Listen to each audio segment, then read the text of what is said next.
दोस्तों, जैसे ही सुधा अपने माता पिता के साथ मायके पहुंची, उसकी भाभियां फुसफुसाते हुए कहने लगी कि आ गई करम चली।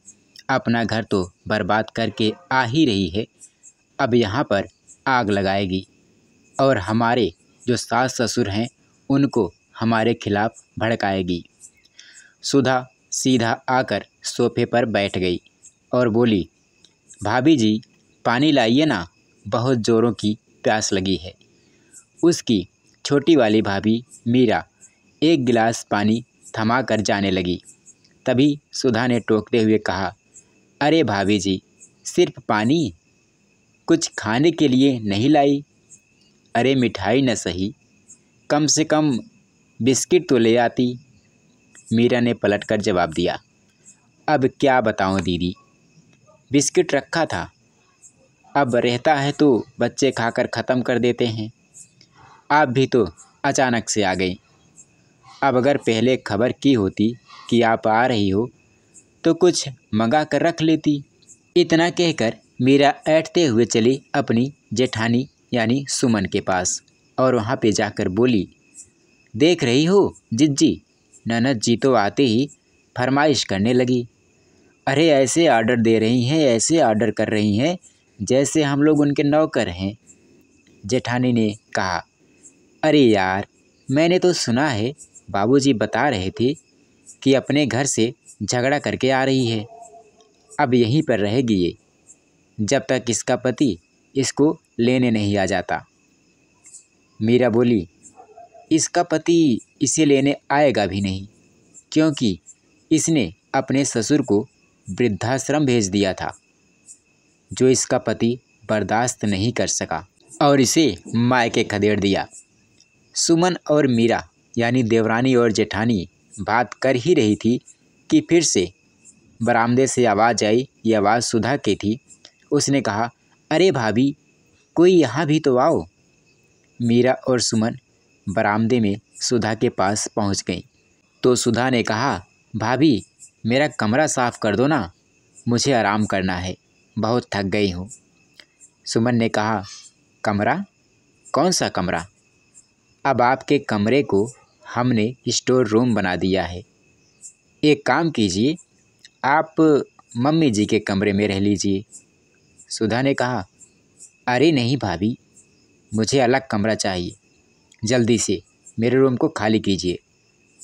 मीरा ने कहा, देखो दीदी, रूम तो अब खाली नहीं हो सकता, क्योंकि बहुत सारा सामान रखा जा चुका है उसमें।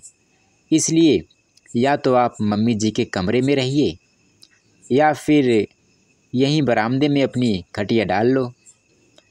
इतना कहकर दोनों देवरानी और जेठानी यानी मीरा और सुमन अपने अपने कमरे में चली गईं। इतने में सुधा के माता पिता और भाई भी आ गए। सुधा की माँ ने कहा, देखो बेटा, यानी उन्होंने अपने बेटों से कहा कि देखो बेटा, सुधा अब कुछ दिन यहीं पर रहेगी, इसे कोई तकलीफ़ नहीं होनी चाहिए। छोटा भाई तुरंत बोल पड़ा, अरे यह तो बहुत अच्छी बात है, सुधा यहाँ पे रहेगी तो मीरा को थोड़ा सा आराम मिलेगा और सुधा घर के कामों में हाथ भी बटा लिया करेगी, काम भी हो जाएगा और सुधा का टाइम पास भी। सुधा ने आंखें दिखाते हुए कहा, देखो, मैं यहाँ तुम्हारा काम करने नहीं आई हूँ, समझे? इतना कहकर वह उठी और अपनी माँ के कमरे में चली गई। 2-3 दिन बाद दोनों देवरानी और जेठानी यानी मीरा और सुमन ने प्लान बनाया कहीं घूमने जाने का। इसलिए सुधा को घर के सारे काम की जिम्मेदारी सौंप दी। अब सुधा ने अपनी माँ से इस बात की शिकायत की कि माँ, इन लोगों ने सारा काम मुझे सौंप दिया है। तो माँ ने भी बोल दिया, देखो बेटी, अब इस घर में हमारा बहुत ज़ोर तो चलता नहीं है, तो मैं क्या कर सकती हूँ। और वैसे भी कोई बड़ा काम नहीं है, घर में झाड़ू लगाना, कपड़े धोना और खाना बनाना, तो कर लिया करो। जब माँ ने ऐसा बोल दिया तो सुधा ने भी स्वीकार कर ही लिया कि इस घर में रहना है तो काम तो करना ही पड़ेगा, कोई बैठा के तो खिलाएगा नहीं। सुधा ने धीरे धीरे घर का सारा काम सीख लिया और करने लगी। अब सुधा की भाभियों को भी आराम मिल गया। उन लोगों ने भी अपना सारा काम सुधा पर ही डाल दिया। वो सुधा जो अपने ससुराल में अपने पति और अपने बाबूजी यानी ससुर जी का रुमाल तक नहीं धोती थी, सारा काम वॉशिंग मशीन से करती थी, आज अपने भाइयों और भाभियों के सारे कपड़े हाथों से धोती है, सारा खाना अकेले बनाती है और बर्तन भी अकेले ही मांजती है। बदले में उसे क्या मिलता है? बदले में उसके भाई बस उसका मोबाइल रिचार्ज करवा देते हैं या फिर कुछ कपड़े खरीद देते हैं, जबकि ससुराल में पति की सारी पगार, सारी सैलरी उसके हाथों में आती थी, जो चाहे वो करे। सुधा मायके में सब कुछ सह रही थी अपनी जिद की वजह से। अपनी जिद और ईगो की वजह से उसने अपने पति विवान से बात करना भी छोड़ दिया। अपने ससुर को वृद्धाश्रम भेजकर पति के साथ अकेले रहने की जिद ने सुधा को आज एक अजीब से मोड़ पर लाकर खड़ा कर दिया था। वह अपने मायके में एक नौकरानी बनकर रह गई थी। ऐसा करते करते 1 साल बीत गए और सुधा की हालत अब बद से बदतर होने लगी।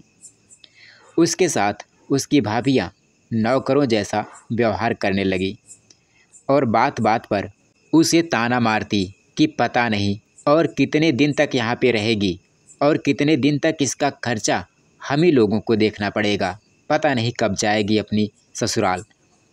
एक दिन की बात है, पास के ही गांव में एक लड़की की सगाई का प्रोग्राम था। घर के सभी लोग जा रहे थे, बस सुधा को छोड़कर। सुधा अपनी माँ के पास गई और बोली, माँ, मुझे भी आप लोगों के साथ चलना है। मैं अकेले घर में ऊब जाती हूँ और फिर जब से मैं अपनी ससुराल से आई हूँ, आप लोगों ने मुझे कहीं भी किसी भी अच्छे फंक्शन में यानी प्रोग्राम में जाने नहीं दिया है। भाभी लोग भी झट से तैयार हो जाती हैं, लेकिन मुझे कोई पूछता भी नहीं है कि सुधा तुझे कुछ चाहिए या फिर कहीं घूमने जाना है कि नहीं। माँ ने उसे प्यार से समझाया, देखो बेटी, हम वहाँ तुझे कैसे लेकर जा सकते हैं? तुझे पता है ना कि वहाँ बिरादरी में सगाई है, तो वहाँ पे सारे रिश्तेदार और पड़ोसी इकट्ठा होंगे। वहाँ लोग तुझे देखेंगे तो तरह तरह की बात बनाएंगे और वैसे भी हम लोगों को क्या जवाब देंगे कि तेरे ससुराल वाले तुझे क्यों नहीं ले जा रहे हैं, तेरे पति से तेरी क्यों नहीं बनती है। तरह तरह की बात बनाएंगे पड़ोसी। आजकल के पड़ोसियों को तो तू जानती ही है कैसे होते हैं। सुधा बोली, माँ, मैं तुम्हारी बेटी हूँ, तुम मुझसे मतलब रखो ना। दुनिया का क्या है, लोग तो कुछ भी बोलते रहते हैं, लोगों का तो काम ही है बोलना। माँ मुस्कुराते हुए बोली, बेटी, यह सब कहने में आसान लगता है, बिरादरी में सब कुछ देखकर चलना पड़ता है। वैसे भी समाज से अलग होकर रहना हमें पसंद नहीं है। कुल मिलाकर इतना समझ लो कि हम तुम्हें इस तरह के प्रोग्रामों में नहीं लेकर जा सकते, बस। इतना कहकर सुधा की माँ चली गई। इतने दिन सुधा को मायके आए हुए थे, लेकिन आज माँ की बातें सुनकर वह खुद को पराया महसूस कर रही थी। भाभियाँ तो पहले भी कहती थी, लेकिन आज माँ ने भी कह दिया। आज उसे एहसास हो रहा था कि शादी के बाद एक लड़की की ससुराल ही उसका सब कुछ होता है। मायका तो बस 1-2 दिन के लिए ही अच्छा होता है। खैर, परिवार के सब लोग फंक्शन में जा चुके थे। सुधा घर पर अकेली थी। उसने घर का सारा काम किया और सोफे पर बैठकर सोचने लगी। उसने सोचा कि उसके पास इतना अच्छा ससुराल था, इतना अच्छा पति था और इतने अच्छे बाबूजी यानी ससुर जी थे, जो हमेशा उसे अच्छे बुरे का ज्ञान देते थे। इतना सब कुछ होने के बाद भी उसकी मति मारी गई थी, जो इतना सब कुछ छोड़कर गुस्से में मायके चली आई। जितना काम वह अपने मायके में करती है, उसका आधा भी अगर ससुराल में करती तो बैठकर खाती यानी रानी बनकर रहती। अब सुधा को धीरे धीरे अकल आ रही थी। उसने तुरंत फ़ोन उठाया और विवान को फ़ोन लगा दिया।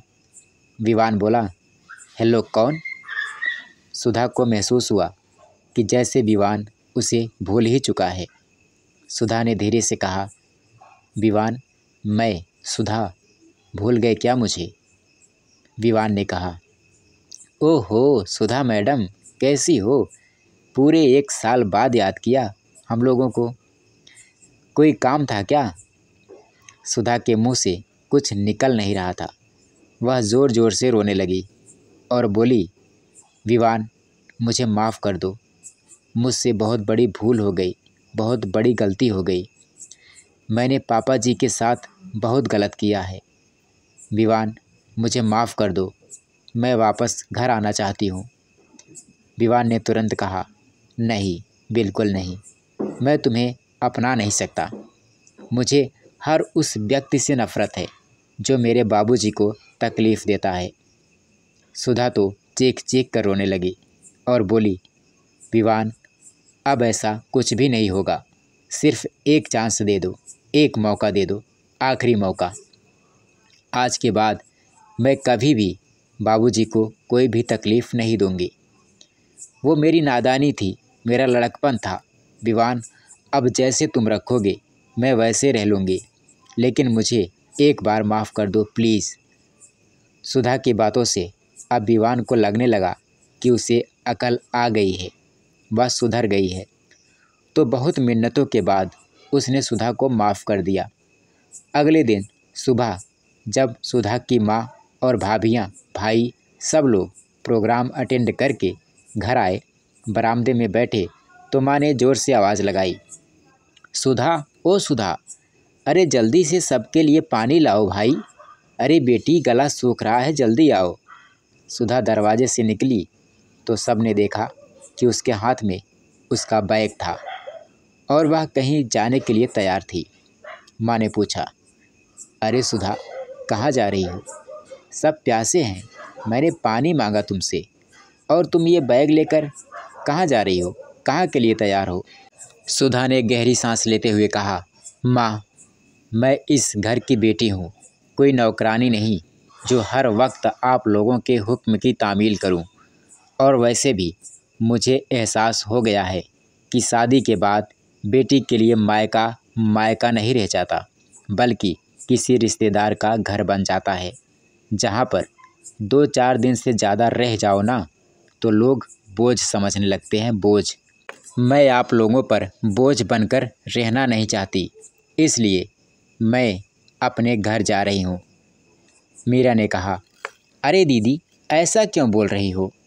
हाँ, यह सच है कि पिछले कुछ दिनों से आप पर कुछ ज़्यादा काम पड़ रहा है, पर इसमें गुस्सा होने वाली आखिर बात क्या है? वैसे भी आपके पति और ससुर जी तो बहुत बुरे हैं, आप वहाँ क्यों जाना चाहती हैं? सुधा ने कहा, नहीं भाभी जी, मेरे पति और ससुर जी से अच्छे इंसान इस दुनिया में कोई है ही नहीं। वो तो मेरी नादानी थी जो उनके केयरिंग स्वभाव को मैं पाबंदी समझने लगी थी और आज़ादी की तलाश में मायके में आकर बैठ गई।